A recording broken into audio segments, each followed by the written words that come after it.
Bienvenidos a una charla amena sobre la educación de nuestra región en la que escucharemos las propuestas, resultados de investigación y experiencias de maestras y maestros quienes comentan su perspectiva sobre el bello oficio de la educación, entendido acá como el arte del embellecimiento y salvaguarda de la vida conocida y por conocer.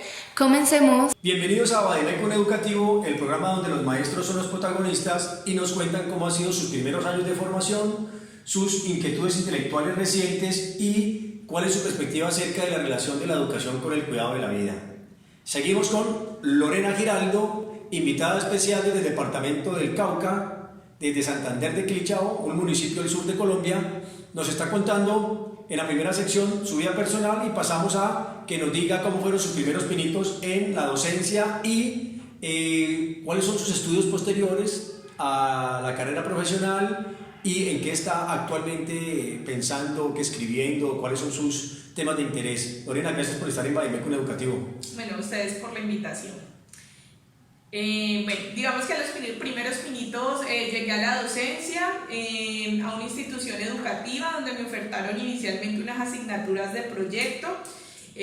Las asumí, después de eso me asignaron unas horas de educación física y empecé a reconocer que el cuerpo y el movimiento del ser humano nos permite también transformar vidas y cambiar realidades.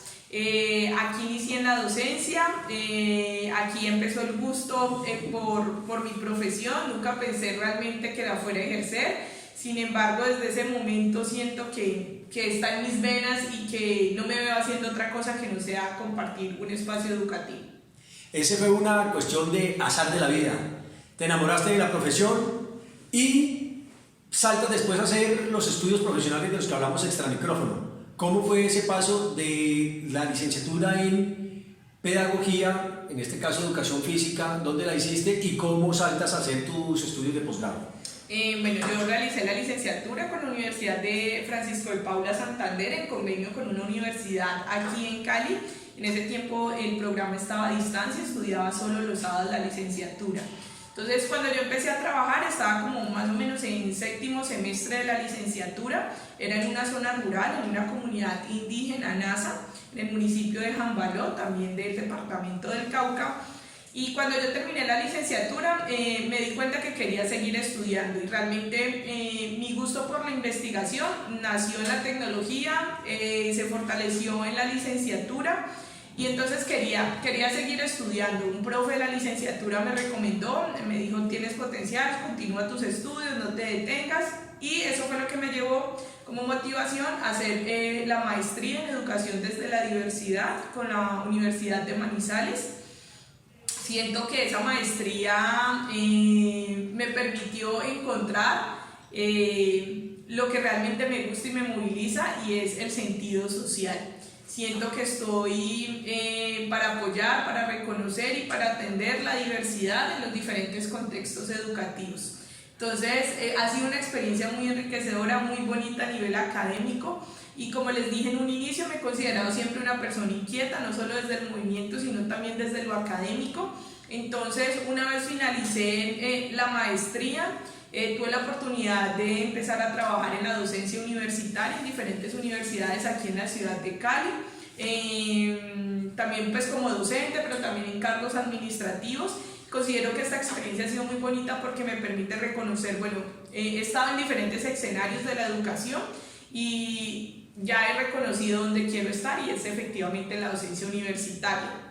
Entonces, en esa inquietud académica, en esa inquietud desde lo educativo, que me cuestiono constantemente no solo las prácticas, sino las realidades que pasan dentro del aula, me motivó a iniciar mis estudios doctorales. Actualmente estoy en el segundo año del doctorado en educación con la Universidad Santiago de Cali, en la ciudad de Cali, y digamos que mis intereses académicos en el momento están desde el reconocimiento y el quehacer dentro del aula, partiendo de la interculturalidad, reconociendo la diversidad cultural que hay en cada uno de los sujetos y cómo estos interactúan para formar unos espacios enriquecidos desde la interculturalidad.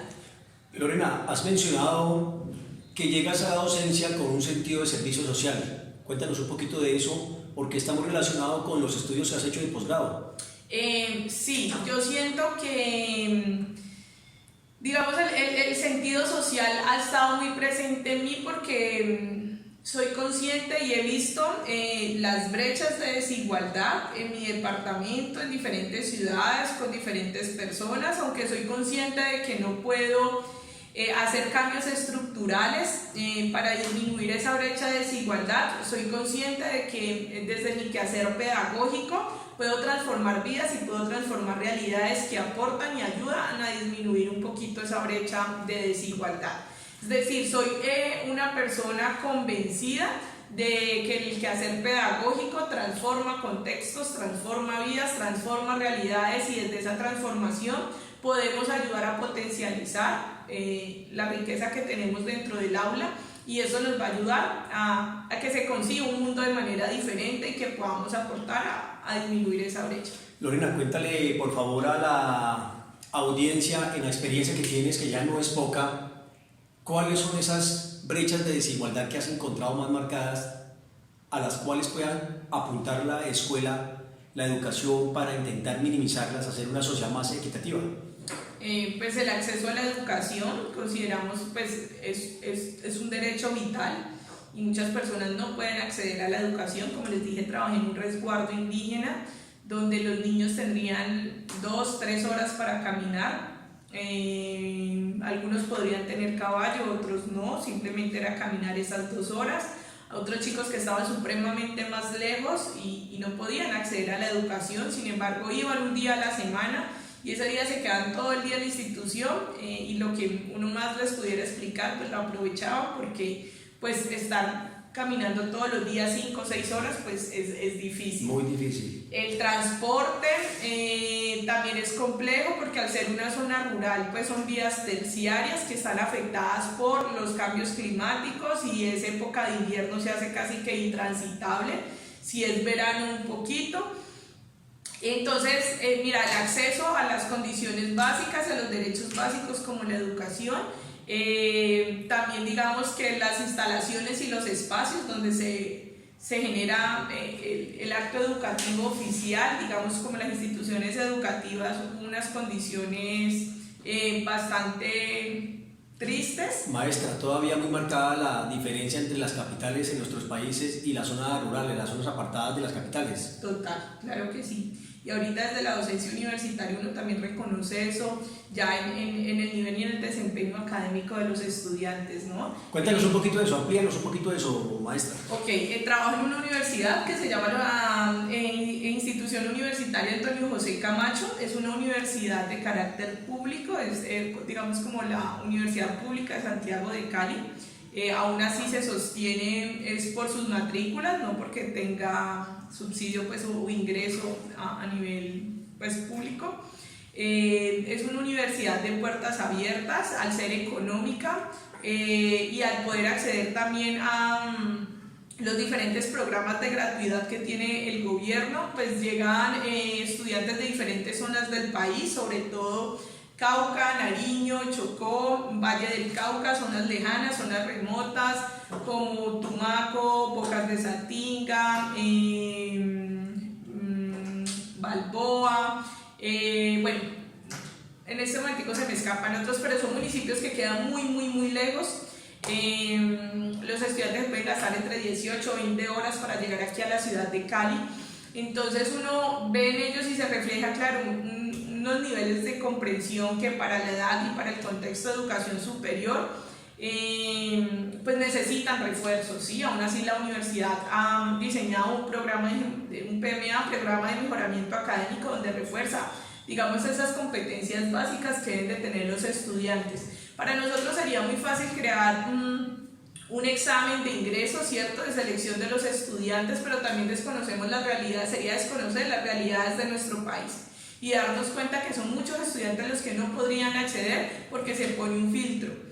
Entonces nosotros en la universidad se decide recibirlos y más bien fortalecer esas competencias que están ahí. Creo que estás ejerciendo esa labor de servicio social de la que has hablado en la sección anterior y en esta, en la práctica, en el ejercicio de la pedagogía, en el ejercicio de la formación inicial. Lorena, en un minutico, ¿en qué estás actualmente en términos intelectuales escribiendo? ¿Cuáles son tus temas de interés? Bueno, en ese momento estoy trabajando desde la interculturalidad en los contextos de educación superior, cómo el maestro reconoce, trabaja y fortalece la interculturalidad en el contexto de educación superior. Como les dije, tenemos un contexto bastante diverso y esto nos permite a nosotros reconocer que nos tenemos que transformar nuestras prácticas cotidianas porque la población lo necesita y la población lo exige. Entonces, como maestros es importante reconocer el contexto en el que estamos trabajando y desempeñando. Lorena, ha sido un inmenso placer tenerte en Bademecum Educativo en esta segunda sección. En la tercera parte vamos a hablar acerca de lo que piensas del papel de la educación con respecto al cuidado de la vida. Y esto que vamos a hablar tiene que ver con lo que nos están mencionando. Las condiciones del ejercicio de la pedagogía tienen que ver con todo este contexto que tú has reconocido del municipio de Santander de Quilichao, del Cauca, el departamento del Cauca de Nariño, al sur del departamento de Colombia, unas zonas que se les conocía anteriormente como zonas apartadas. Pero lo que tienen de apartado es que no ha llegado el Estado con suficientes recursos y hay una brecha muy marcada entre las capitales y nuestras regiones. Una muy bella labor, maestra. Muchas gracias a ustedes por la invitación.